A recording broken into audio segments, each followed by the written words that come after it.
Uno es vuestro Maestro, decía el Señor, el Cristo.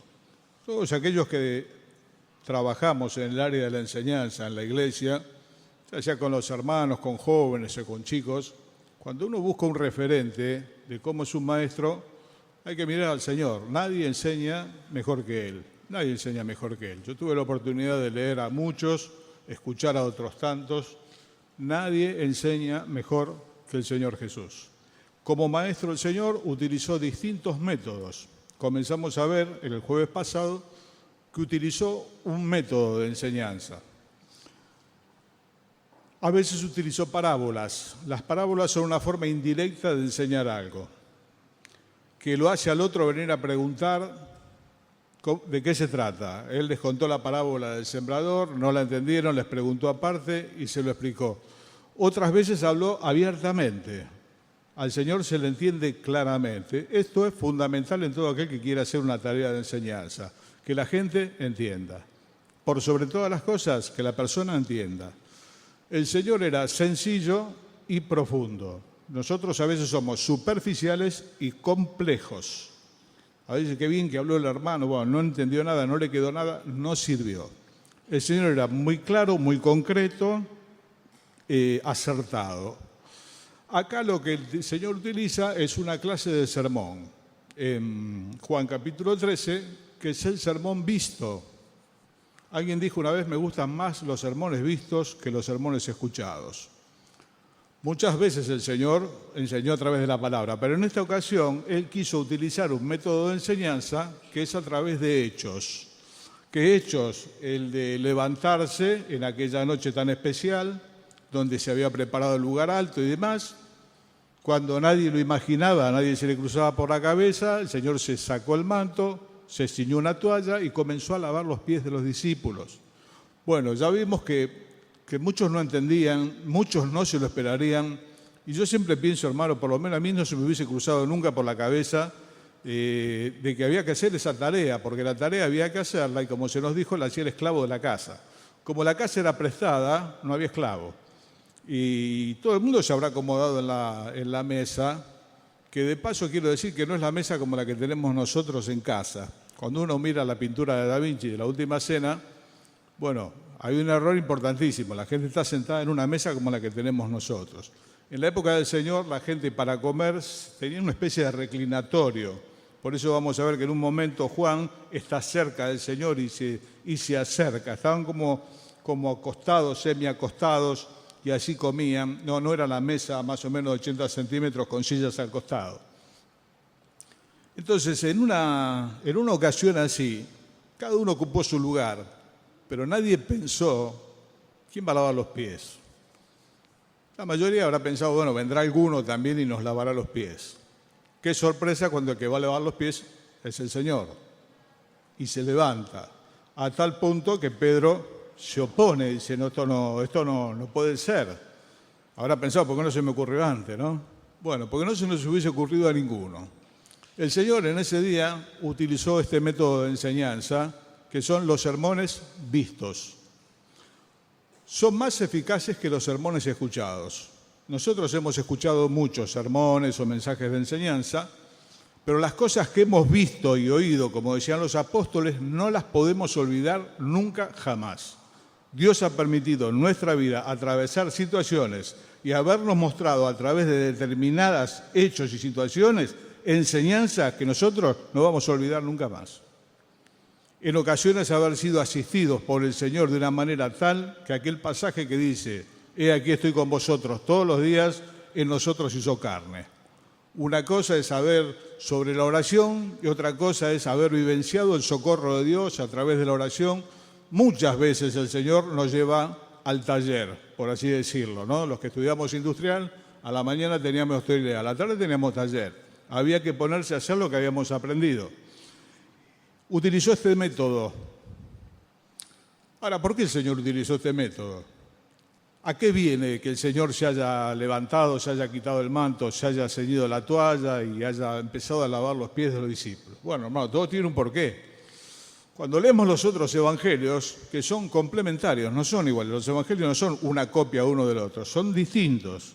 Y no es que cuentan distintas cosas, las cuentan de manera complementaria. Es como si cada uno estuviese en una punta de la habitación y cuenta lo que está viendo en el medio. Entonces alguien lo vio de espalda, el otro lo vio de frente. Tienen pasajes que son complementarios. No aparece como en San Juan tan extensa la enseñanza como aparece acá en los otros evangelios. Pero Lucas 22 da el por qué el Señor tomó este método de enseñanza y quiso que esto quede grabado. Yo creo que esto no se olvidaron nunca más. En otra ocasión le preguntaron si había que dar tributo a César o no. Entonces, ¿qué hizo el Señor? Genial, pidió una moneda. ¿De quién es la cara? De César.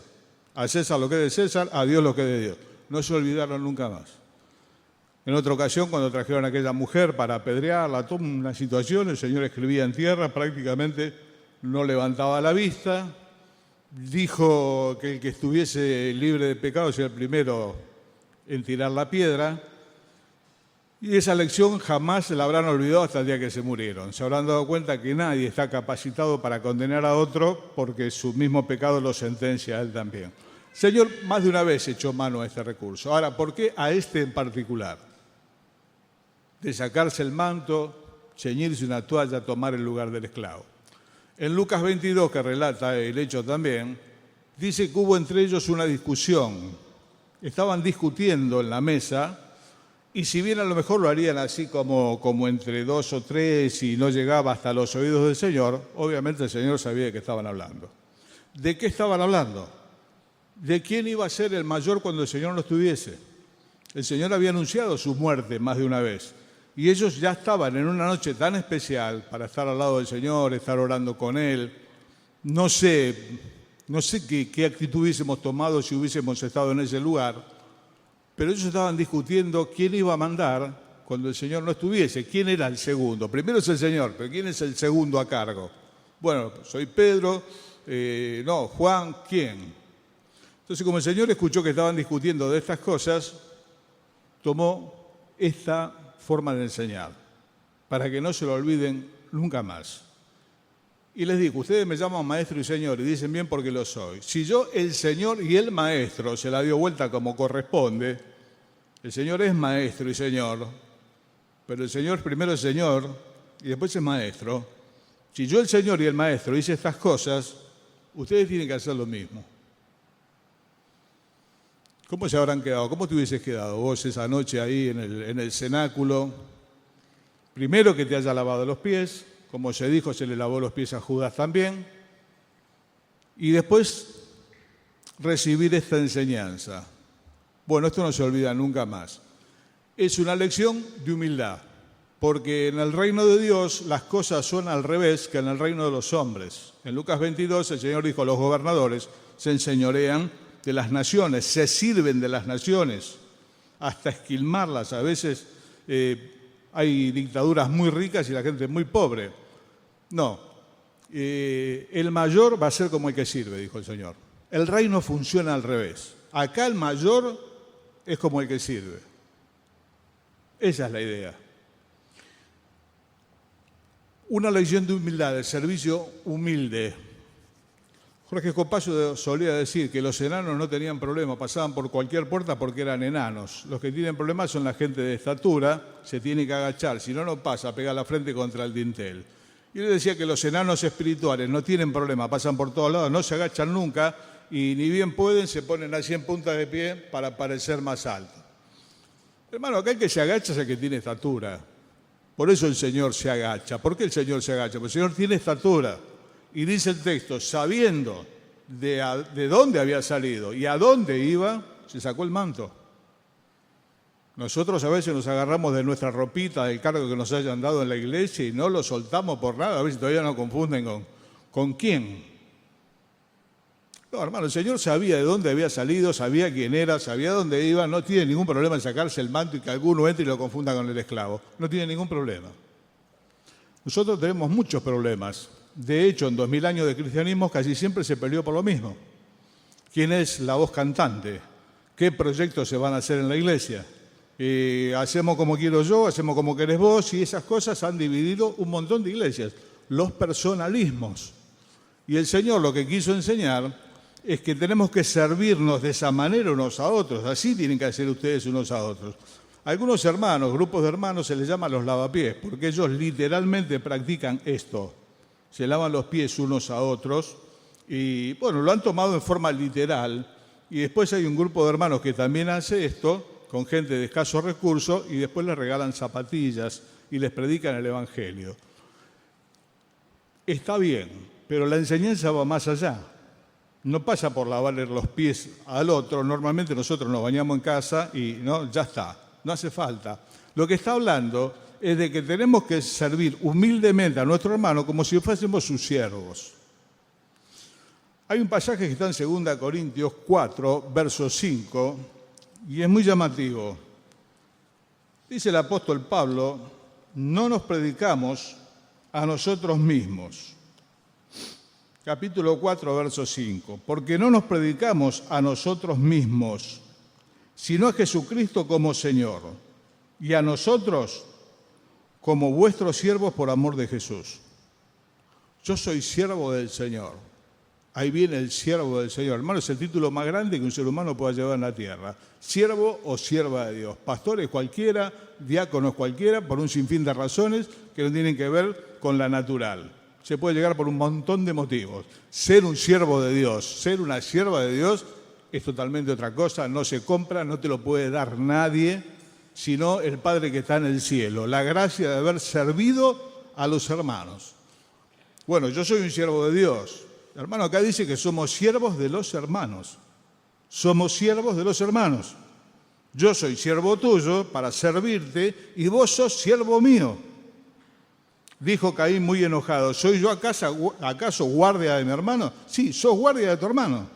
Vos sos responsable por tu hermano y tu hermano es responsable por vos. Y vos sos siervo de tu hermano y tu hermano es siervo tuyo. Servíos los unos a los otros, dice la Escritura. Hay mucho problema de ego y mucho problema de figurar, ¿no? Nos pasa todo, está entretejido en la humanidad, ¿no? Cuando vemos la foto grupal, tratamos de ver cómo salimos los primeros, no sabemos si hay más gente, queremos ver cómo salimos nosotros. El personalismo, bueno, hermano, acá el personalismo tiene que morir, tiene que quedar de lado. Pablo llegó a decir: ya no vivo yo, vive Cristo en mí. Y lo que ahora vivo, lo vivo en la fe del Hijo de Dios, el cual me amó y se entregó a sí mismo por mí. Desaparecer sería ideal. Desaparecer, hermano. Y servir de esa manera. Hay muchos que se sirven del Evangelio. Una cosa es servir a los hermanos y otra cosa es servirse de los hermanos. Yo he visto pastores con custodia. Y cuando bajan de su vehículo, carísimo, lo custodian hasta entrar. ¿Cómo un pastor va a tener custodia? Y gente muy pobre que asiste y pone lo que tiene y pone lo que no tiene por una bendición que le prometieron. Ese se sirve de los hermanos. Pero lo dice la palabra de Dios. Pedro dijo: harán mercadería de vosotros. Ese es el modelo del Señor. Ese es el siervo de Dios. Bueno, hermano, y aterrizalo más acá. Terminamos de comer. ¿Quién junta los platos? Y bueno, ya vendrá alguien que junte los platos. Mi hermano, alguien tiene que juntar los platos. Y alguien tiene que hacer las compras. Y alguien tiene que hacer el trabajo desagradable. Alguien lo tiene que hacer, el trabajo desagradable. Hace muchos años, cuando recién se empezaban las instalaciones del centro deportivo, en un momento se tapó una cloaca importante. Y al pasar cerca de la cloaca, el que estaba adentro era el papá de Ruth. Era el ingeniero Mardajian. Un hombre, como en el ferrocarril, un hombre prominente, un gerente del ferrocarril. En la iglesia, pastor de la iglesia. ¿Quién estaba destapando la cloaca? El ingeniero. Se había metido adentro y le estaba dando como el que sirve, hermano. Preparados para toda buena obra. Para toda buena obra. A veces es acá, a veces es allá, donde sea. A limpiar un baño, a hacer las compras. Siempre en los campamentos yo quiero tomar un tiempo para saludar a la gente de la cocina que se levantó a las 6 de la mañana y empezó a pelar papas. Y trabajaron un montón. Normalmente el crédito lo lleva el que predica, en el mejor de los casos. No, hermano, no. Por eso que Dios lo que va a premiar, como dijimos tantas veces, y lo decía don Roberto Ochoa, No es el servicio, es la fidelidad con que lo hicimos, lo que hayamos hecho. Así sea un vaso de agua, así sea un vaso de agua. Cuidar un enfermo. Hermano, ¿quién cuida a un enfermo? A veces se piden dadores de sangre.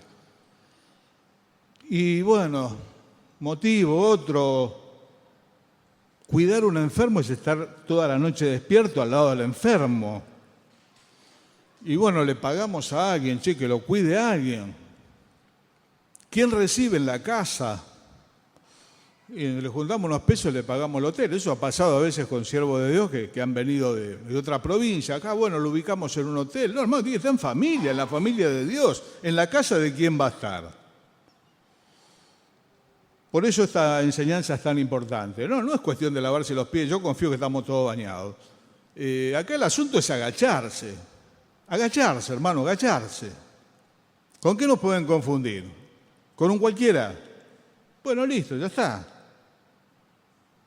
Poder desaparecer con nuestras pretensiones que son tantas. Por eso el Señor le echó mano a esto.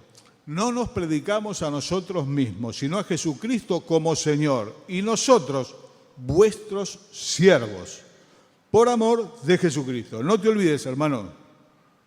Yo soy siervo tuyo y vos sos siervo mío.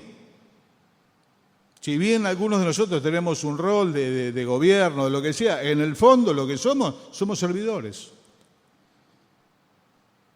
No todos los diáconos llegan a ser pastores, pero todos los pastores necesariamente son diáconos. Todos. Porque el Señor es el gran diácono. Dijo, yo estoy entre ustedes como el diácono, como el que sirve. Sirve, hermano.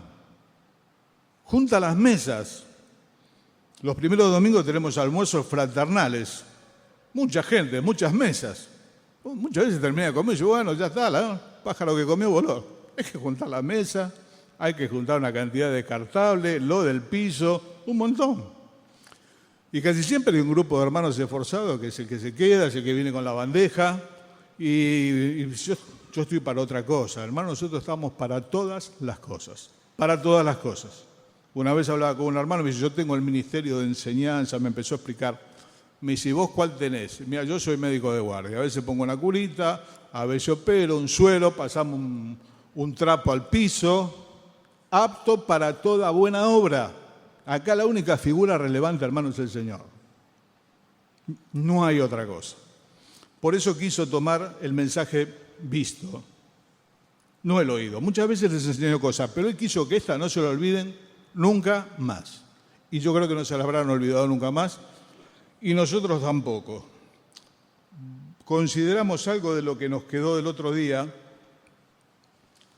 Leemos en el versículo 18 para adelante.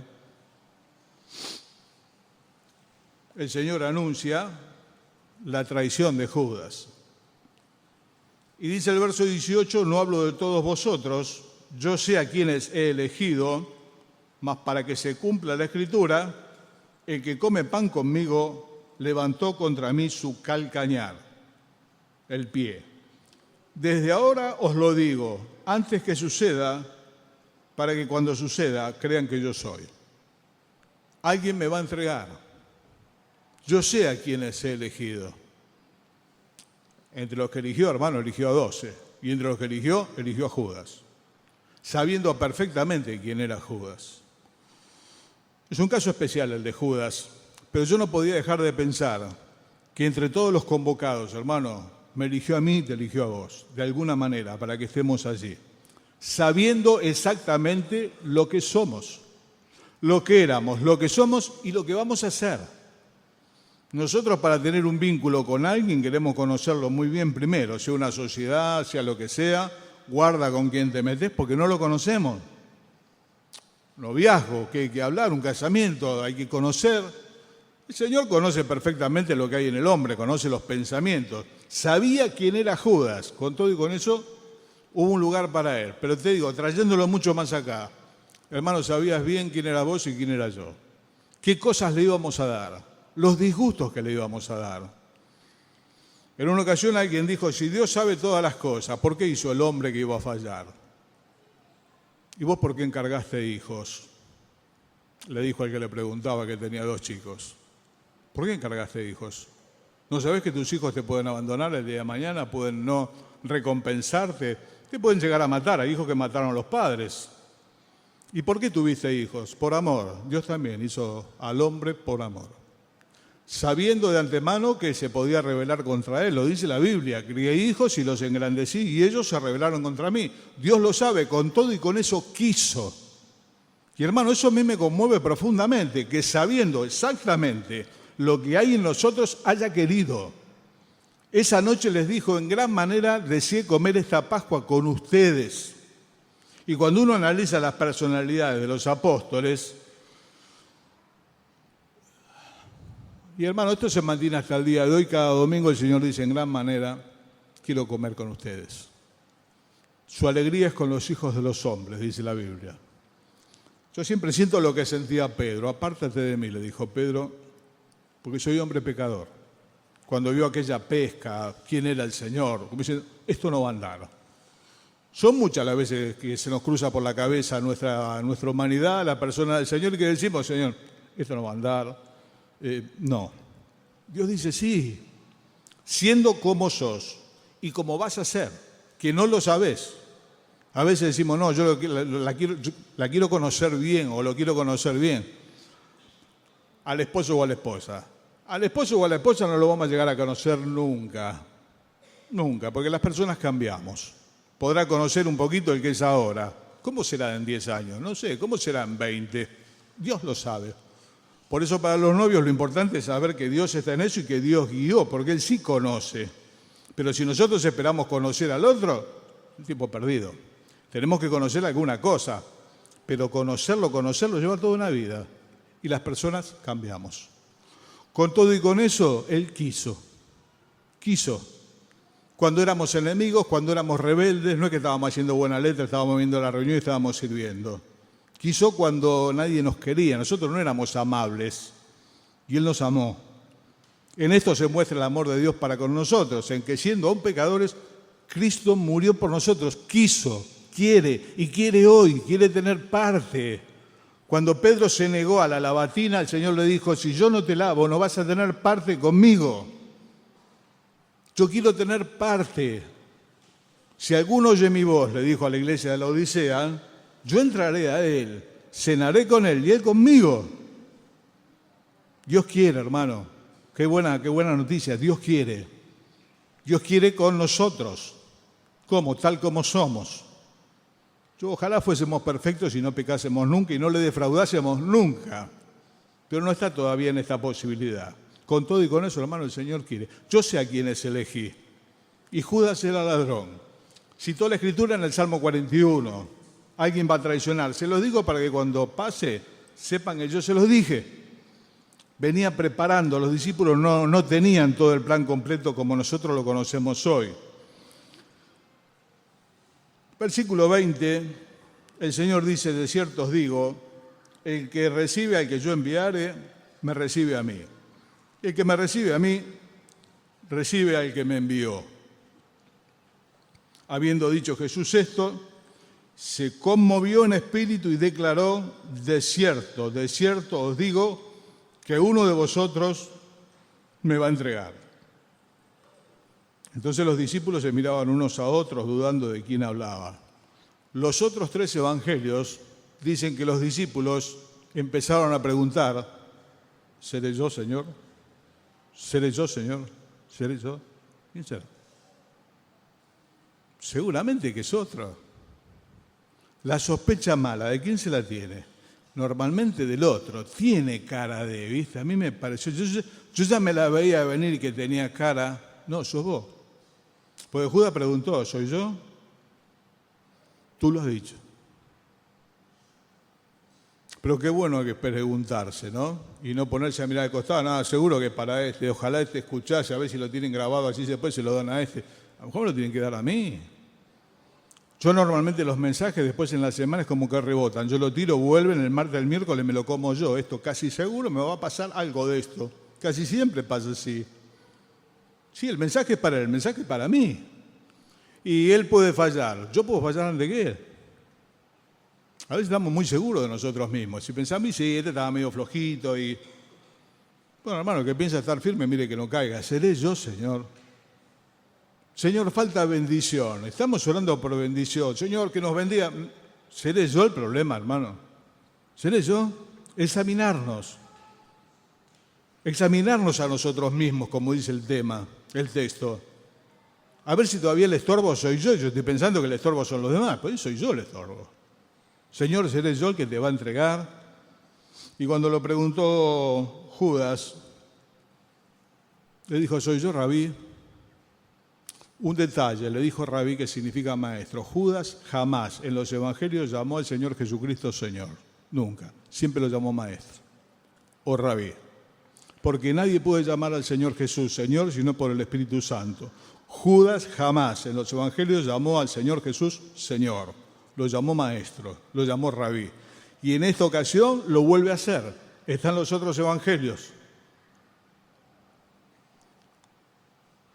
Los discípulos empiezan a preguntar y uno de sus discípulos, al cual Jesús amaba, que entendemos que es Juan, estaba recostado al lado de Jesús. ¿Entendés? Que no había silla, estaban como en unos almohadones y Juan estaba cerca. Y uno de sus discípulos, el cual Jesús amaba, estaba recostado al lado de Jesús. A este pues hizo señas Simón Pedro para que preguntase quién era aquel de quien hablaba. Él entonces, recostado cerca del pecho de Jesús, le dijo, Señor, ¿quién es? Respondió Jesús, a quien yo diere el pan mojado, aquel es. Y mojando el pan lo dio a Judas Iscariote, hijo de Simón. Me encanta la expresión del versículo 25. Él entonces, recostado cerca del pecho de Jesús. Pedro le habrá hecho seña con la cabeza, como diciendo, vos que estás cerca, ¿quién es?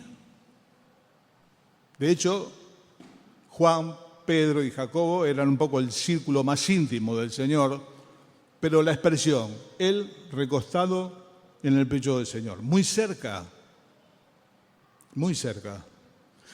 Salmo 25 dice, el pacto de Dios es con los que le temen, y a ellos hará conocer su pacto. Sí, hermano, para escuchar hay que estar cerca. Juan estaba cerca, recostado sobre el pecho del Señor. Qué figura más hermosa. A veces se habla de estar a los pies del Señor, ¿no? María estaba a los pies, ¿se acuerdan? Bueno, Juan está recostado y está cerca del corazón de Dios, del pecho de Dios, del corazón de Dios. Y obviamente recibe de primera agua, por así decirlo, la respuesta. Juan, no sos vos, no sos Pedro, es Judas. A quien yo diere el pan mojado, aquel es. Los libros de historias bíblicas de usos y costumbres suelen decir que el pan mojado lo daba el anfitrión al invitado de honor.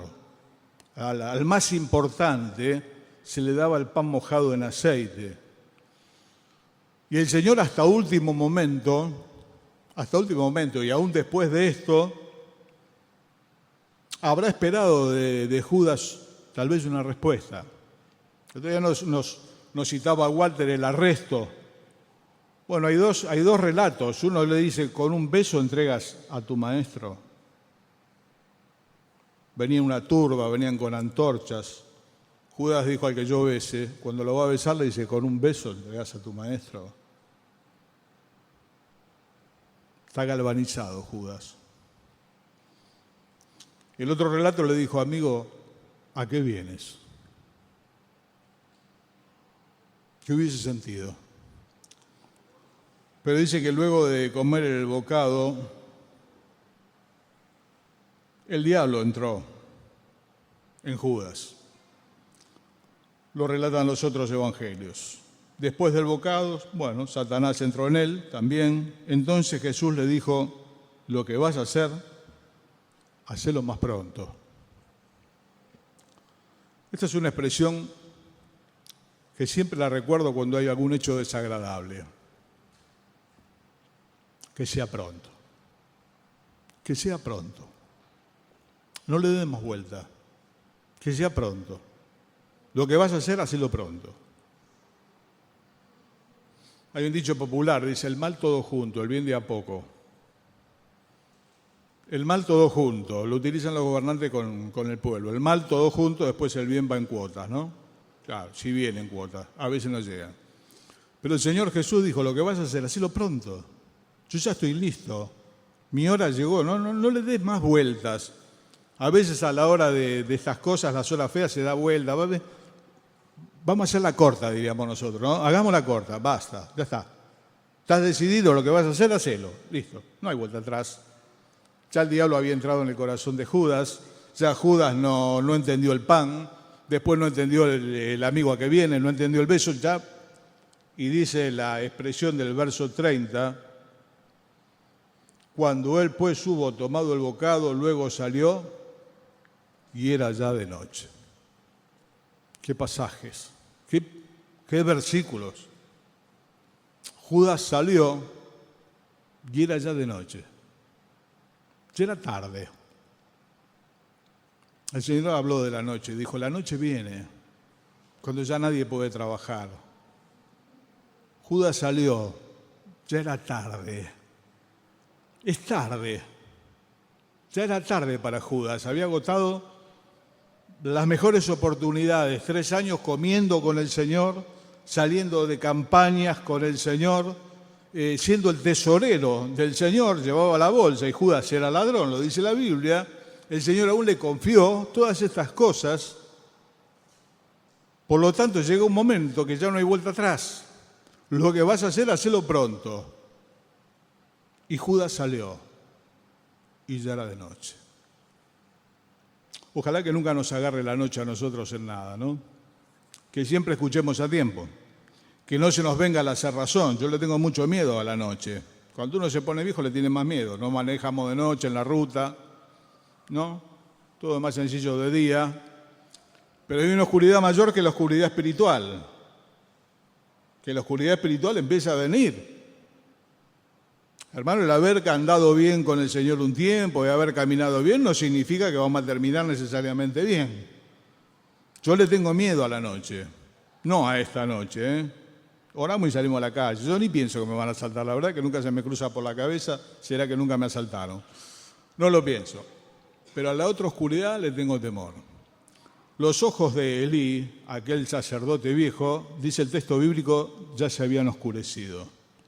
En realidad hablaba de que estaba prácticamente ciego, pero la cabeza también se le había oscurecido a Elí. Y hermano, más que miedo de quedarnos ciegos, lo que tenemos que tener miedo es que se nos oscurezca la cabeza. Porque dice Juan que las tinieblas ciegan los ojos y no sabemos dónde vamos.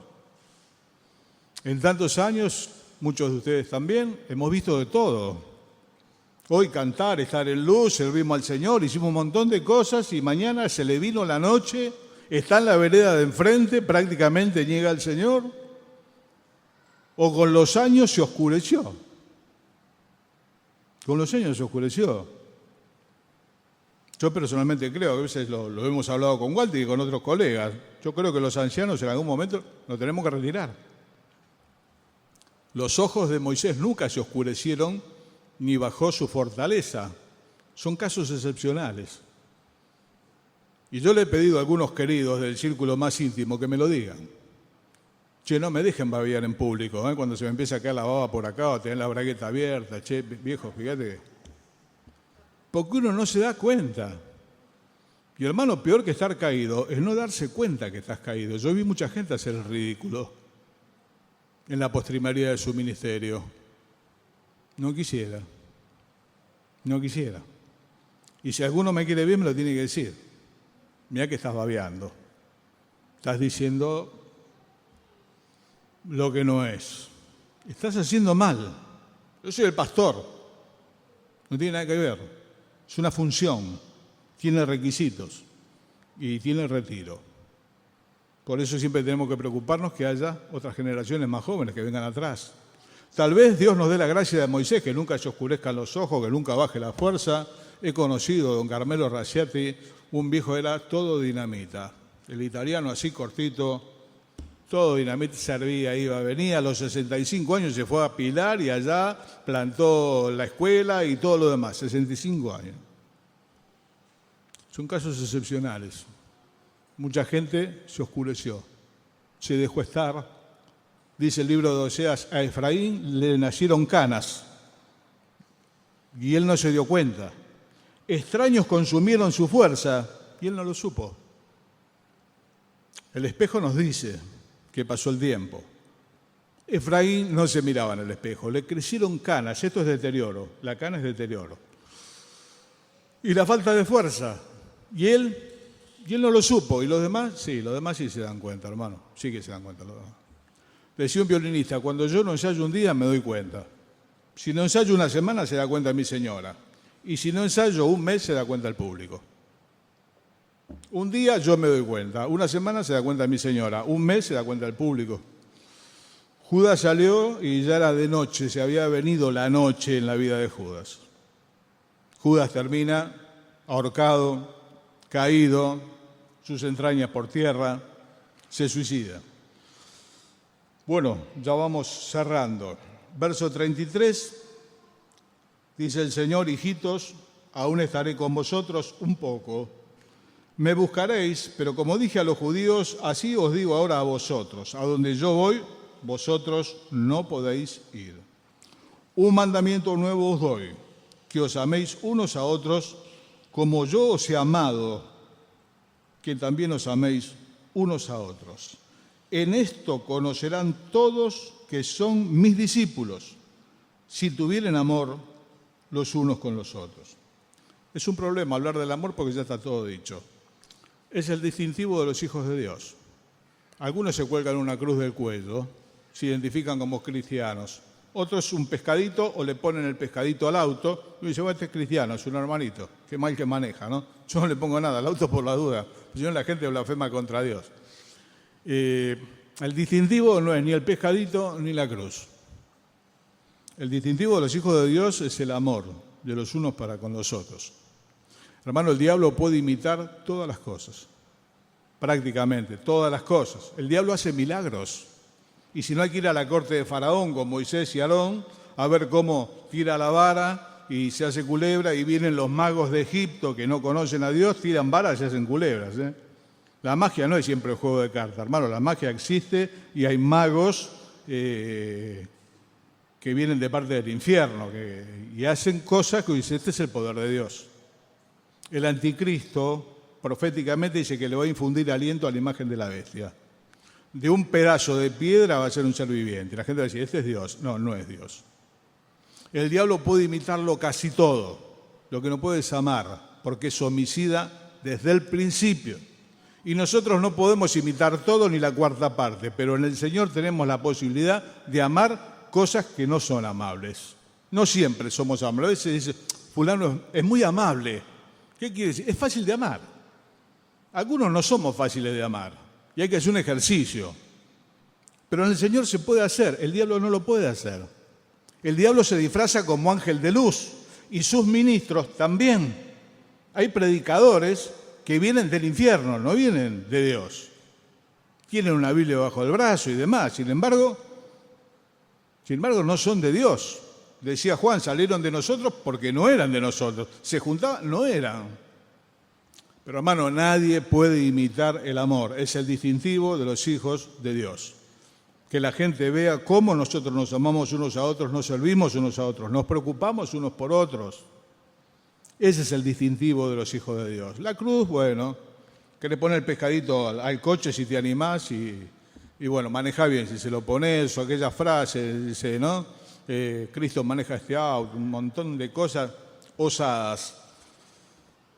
Y finalmente, ya para terminar, verso 36, le dijo Simón Pedro, Señor, ¿a dónde vas?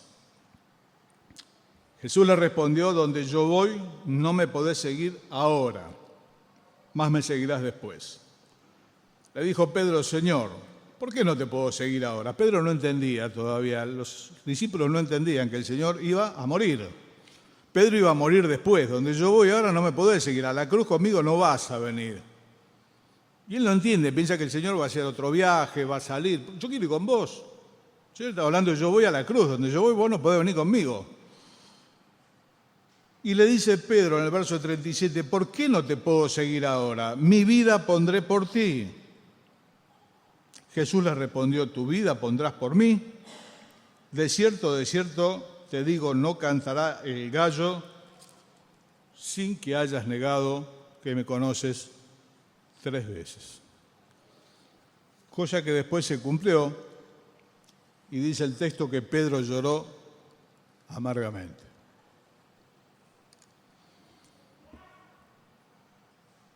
¿Estaría mintiendo Pedro? ¿Qué opina? Yo entiendo que no, hermano. Creo que Pedro fue sincero. En el huerto de Getsemaní, cuando lo vienen a prender al Señor, el único que sacó espada para defender al Señor fue Pedro. Tenía una, sacó y le pegó en la oreja porque el otro se corrió. Si no, le pegaba en el medio de la cabeza y lo partía a la mitad.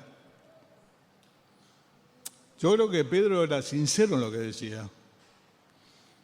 Pero no se conoce Pedro a sí mismo como lo conoce el Señor. Yo creo que la mayoría de nosotros somos sinceros cuando hacemos votos al Señor y decimos, bueno, Señor, ahora voy a hacer esto y voy a hacer aquello. Y lo decimos con el corazón, hay mucho de emoción. Y yo creo que es sincero. Lo que pasa es que no nos conocemos bien del todo, ese es el problema. El Salmo 39 en el verso 4 dice, hazme saber cuán frágil soy. Hazme saber cuán frágil soy. A veces dice, ¿usted moriría por Cristo? La verdad no sé. Si Él me da la gracia, entiendo que sí. Si no, saldré corriendo y lo avergonzaré. Y hermano, el año que viene va a venir, si el Señor no viene antes, si yo sigo en el camino y no estoy muerto, con gusto. Hermano, con los años vamos entendiendo que realmente somos frágiles en gran manera. Cuando uno es joven entiende que es fuerte. Con los años nos vamos convenciendo que no, que somos frágiles y que somos muy frágiles. Y que cuando somos débiles somos fuertes en el Señor. Pero por nosotros mismos tengamos cuidado con las cosas que prometemos. Y decimos, repito, creo que uno es honesto. Se ve en la letra de las canciones. No creo que el hermano está mintiendo, se está mandando la parte con lo que escribe. Creo que es lo que siente. De ahí a poder llevarlo a cabo, hermano, si el Señor nos da la gracia, no. Con mucho menos que la muerte saldremos corriendo, 2 días de prisión. Ustedes me mandaron un mensaje que se está en la legislatura, una ley ahora, de vuelta por el tema de culto que va a impedir que se predique afuera. Se está estudiando, siempre se está con eso.